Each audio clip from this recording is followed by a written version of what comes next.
មានដំណឹងល្អមួយទៀតគឺថាអូនវិជាបានរៀនជិះកង់ចេះដោយជោគជ័យតែម្ដងបន្ទាប់ពីទទួលបានការវឹកហាត់វឹកហាត់ការលើបអែមល្ហែមរវាងកូនហើយនឹង Daddy គេវិញម្ដងចាមើលសើកាន់ចានចាំចឹងអីវ៉ាន់បងប្អូនមើលហើយនេះខ្ញុំលើកទៅថតដែរណាស្រាប់តែលើកទៅគេដាក់ច្បាយខ្លួនឯងឆ្វាតមួយចាំយើងចាប់ឲ្យយូរពេកហ៎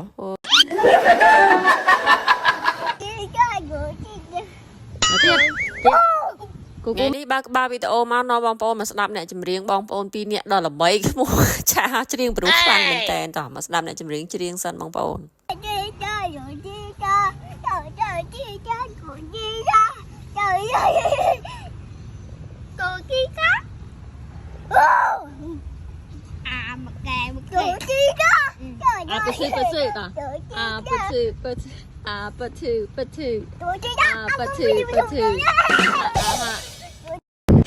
ចំបុកញាក់សាច់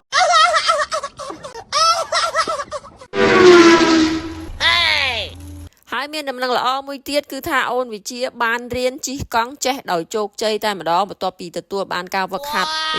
វឹកហាត់បន្ទាប់ពីទទួលបានការវឹកវើនៃការជិះកង់រួចមកគឺថាចេះជិះកង់ដោយជោគជ័យថ្ងៃនេះជិះទៅសាលាតែម្ដងពងអួតគេថាពិតជាចេះជិះមែន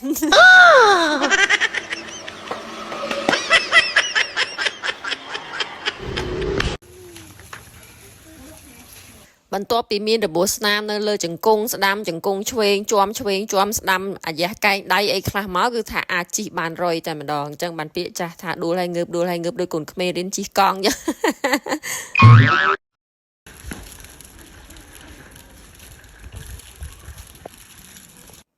ចាមើលទៅដូចថាគេកំពុងតែមានមោទនភាពចំពោះខ្លួនឯងខ្លាំងណាស់ដែលបានជិះកង់មករៀនអញ្ចឹងអំពូលទុកគ្រូឲ្យគ្រូលើកង់ឲ្យទៀតចាចេញចូលចាចាំថាអាចចេះជិះដំបងនឹងចង់ណាចង់មែនតើចានេះម៉ោងចេញហើយបងប្អូនឥឡូវមកមើលការលើបអែមល្ហែមរវាងកូនហើយនឹង Daddy គេវិញម្ដងចាស្ដាប់តិចបងប្អូនណាម៉ាម៉ា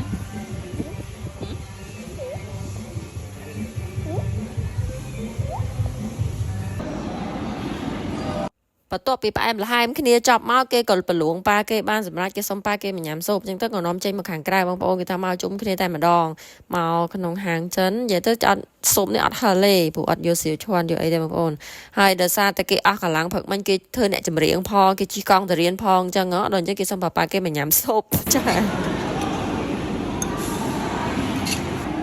ចឹងបានថាក្នុងផ្ទះមានវិជាឲ្យវឌ្ឍនៈតា4នាក់គឺថាអ្នកផ្ទះហ្នឹងគឺឡើងទៅជាជ្រូកទាំងអស់ហ្មងព្រោះអីកាលណាគាត់ញ៉ាំច្រើនយើងមិនត្រូវនាំគាត់មកញ៉ាំដែរដល់ពេលនាំគាត់មកញ៉ាំដែរយើងមិនញ៉ាំដែរដល់អញ្ចឹងញាក់ធាត់ទាំងអស់គ្នាហ្មងអញ្ចឹងបានថាសំណាមានតែ2នាក់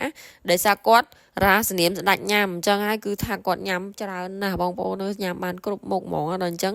យើងនៅជាមួយគាត់ហ្នឹងក្នុងសមាជិកក្នុងផ្ទះហ្នឹងក៏ត្រូវតែធាត់តាមគាត់ហ្មងមើលសើកាន់ចានចាំចឹងអីវ៉ាន់បងប្អូនមើលហើយនេះខ្ញុំលើកទៅថតដែរណាស្រាប់តែលើកទៅគេដាក់ច្បាយខ្លួនឯងឆ្វាតមួយចាំយើងចាប់ឲ្យយូរពេកហ៎អូយគាត់ថាចឹងហៅថ្ងៃនេះគឺថាមានស៊ុបផងមានចំហុយត្រីផងហើយនឹងឆាទៀតបងប្អូនចឹងមានច្រើនមុខមែនតើថ្ងៃនេះគេថាបើចាចឹងឲ្យធាត់តាមវិជាវឌ្ឍនៈនឹងឯង